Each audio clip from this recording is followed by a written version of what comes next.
जय श्री कृष्णा। आज जानकारी लेकर आए एक ऐसे विषय पर जिसकी जानकारी आप सभी साधक परिवार को होना चाहिए। जो नए नए साधक और साधिकाएं अध्यात्म से जुड़ते हैं, उनके मन में कई प्रश्न होते हैं, कई चिंताएं होती हैं, कुछ नया उनके साथ होता है तो उन्हें लगता है कि इसका निवारण कैसे होगा।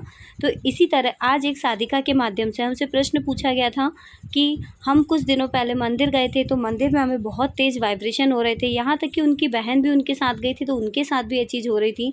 तो उन्हें ऐसा लगा कि क्या हमारे साथ कोई नकारात्मक ऊर्जा लगकर तो नहीं आ गई, या हमारे घर से माता जी का मंदिर थोड़ा दूर था तो रास्ते में चौराहे से भी गुजरना पड़ता है, ऐसी जगह से भी गुजरना पड़ता है जहाँ नकारात्मक ऊर्जाओं का वास होता है। तो कोई नकारात्मक चीज़ हमारे साथ लगकर हमारे घर में तो नहीं आ गई है जिससे कि हमें ये सब चीज़ें हो रही हैं। तो आज उनकी शंकाओं के समाधान के लिए और जो नए व्यक्ति आध्यात्म से जुड़े हैं उनके मन में भी इसी प्रकार के विचार आएंगे कि उनके साथ ये चीज़ें क्या हो रही, तो उसी के निवारण के लिए हम आज ये वीडियो बना रहे हैं जिसमें आपके साथ ये जानकारी बांट रहे हैं।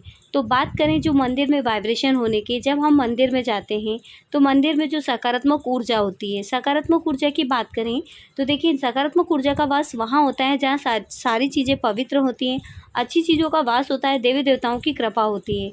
यहाँ तक कहें कि जहाँ मंदिर होता है तो मंदिर के जो घंटा होता है मंदिर में, उसकी जब ध्वनि होती है तो जो ध्वनि जितनी दूरी तक सुनाई देती है वहाँ तक की नकारात्मक ऊर्जा दूर हट जाती है। तो बहुत ही फ़र्क पड़ता है जब मंदिर में दीपक जलता है, अगरबत्ती लगती है, धूप बत्ती होती है, हवन होता है तो उसका धुआं और उसकी खुशबू जितनी दूर तक जाती है वहाँ तक नकारात्मक ऊर्जा नहीं आ पाती है। तो बिल्कुल ऐसा छोड़ दीजिए आप मन में से विचार कि आप मंदिर में गए थे और आपके साथ ऐसा हुआ, तो ये नकारात्मक ऊर्जा का असर है। क्योंकि आप जब पूजा पाठ में आते हैं और ध्यान करते हैं, मंत्र जाप करते हैं, तो मंत्र जाप की शक्ति से आपका तपोबल बढ़ता है। तपोबल बढ़ने के साथ ही आपकी कुंडली जागृत होती है और आपके साथ अलग अलग अनुभव होते हैं। सबसे ज़्यादा यदि आप किसी भी अपनी भक्ति का या किसी भी प्रकार से सकारात्मक ऊर्जा का अनुभव करना चाह रहे हैं या अपनी साधना भक्ति में जो आप कितने आगे तक बढ़ चुके हैं इसको जानना चाहते हैं, तो आप किसी भी पवित्र स्थान पे जाकर या किसी भी मंदिर में जाकर बैठ जाइए आंखें बंद करके। आप खुद समझ पाएंगे कि आप अपनी भक्ति में आध्यात्म में कितना आगे तक बढ़ चुके हैं, आपको अनुभव होने लगेंगे। वही उस साधिका के साथ हुआ था कि वो मंदिर में गए और उन्हें वाइब्रेशन होने लगे, उनके ऊपर माता रानी की कृपा हो रही थी। वह इसी तरह से यदि आरती में भी जाएंगे माता जी के मंदिर में, आरती घर में हम पूजा पाठ करते हैं वो बात अलग हो जाती है, लेकिन मंदिर बहुत ही पवित्र जगह होती है और हम वहाँ जाते तो हमारी शक्तियाँ बहुत ही खुलकर दिखती है, हमारी कुंडली जागृत होती है, तो वो भी हमें एहसास कराती है, अनुभव कराती है। तो वही उनके साथ हुआ था, तो वह सकारात्मक ऊर्जा थी।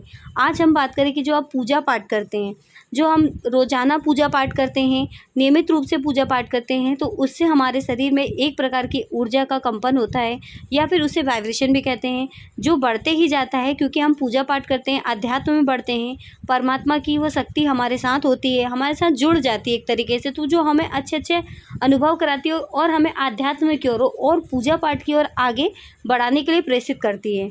तो ये हमारे एक तरीके से कहा जाए तो हमारे साथ ये प्रारंभिक अवस्था होती है जो कि हमारे साथ होती है, क्योंकि एक पारलौकिक शक्ति हमारे साथ जुड़ जाती है जो हमें हर तरीके का ज्ञान प्रदान करती है। साथ ही एक प्रक्रिया होती है जिसमें हमें आगे बढ़ने में मदद करती है। तो शरीर का जो हमारा जो शरीर है, शरीर में अध्यात्म से हम जुड़ते हैं तो उसमें वाइब्रेशन होती है, हमारी कुंडली जागृत होती है। तो जब सबसे पहले जो शरीर का निचला हिस्सा होता है तल से शुरू होकर शुरुआत होती है जो कि हृदय की ओर चली जाती है। इस शक्ति को कुंडलिनी भी कहते हैं। जो कुंडली ऊपर की तरफ उठती है, महसूस होता है कि हमारे हृदय के यहाँ कुछ हो रहा है, हमारे पैरों के यहाँ कुछ हो रहा है, हमारे मस्तक में दोनों आइब्रो के बीच में कुछ हो रहा है। तो ये कुंडली जब जागृत होती है तो इस तरह के अनुभव होते हैं। तो ये 3 तरह के से ही चलती है, 3 तरीके से चलना होता है। इसे कुर्म गति भी कहते हैं, क्रकल गति भी कहते हैं और सर्पनी गति भी कहते हैं। कुर्म गति की बात करें तो ये कछुए की भांति हमें महसूस होती है, और यहाँ तक कि क्रकल गति की करें तो मेंढक की तरह कूद भाग करने लगते हैं। मतलब जिस तरह से मेंढक कूदती है उसी की तरह से हमारी कुंडली जागृत होती है तो बॉडी कूदने लगती है। तो इस तरीके से भी एहसास होते हैं। और साथ ही बाद में बात करें तो एक सर्पली होती है। सर्पली मतलब सांप की भांति लहराती हुई, मतलब हमें ऐसा महसूस होता है कि हमारे ऊपर कुछ चल रहा है, चींटी चलने ऐसा महसूस होता है, झुंझुनी सी महसूस होती है कि हमारे ऊपर कुछ रेंग के गया।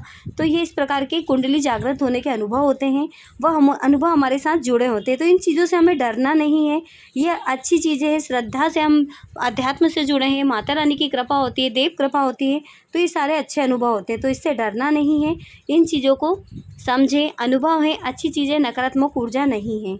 तो बस आज के लिए ही बस इतना ही। हम ये जानकारी आपके लेके आए थे कि ताकि आपको ज़्यादा से ज़्यादा जानकारी दे सकें कि हमें किसी भी प्रकार की सकारात्मक ऊर्जा और नकारात्मक ऊर्जा को पहचानना है तो हमें मंदिर में जाकर कुछ समय बैठना होगा, वहाँ ध्यान करना होगा। तो वहाँ पे जो वाइब्रेशन हमारी बॉडी में आएंगे, जो कंपन होगा वो नकारात्मक है या सकारात्मक, आप खुद समझ पाएंगे। तो हमें अध्यात्म से जुड़ने के लिए चीज़ों का थोड़ा सा ध्यान रखना होता है और हमें भी चीज़ों को समझना होगा कि हम जब जाप में आते हैं, ध्यान में आते हैं और अध्यात्म की तरफ बढ़ते हैं तो सकारात्मक चीज़ें हमारे पास होती हैं और नकारात्मक चीज़ें धीरे धीरे समाप्त हो जाती हैं। बस आज के लिए इतना ही। जल्दी मिलेंगे नई वीडियो में। जय श्री कृष्णा, श्री राधे राधे।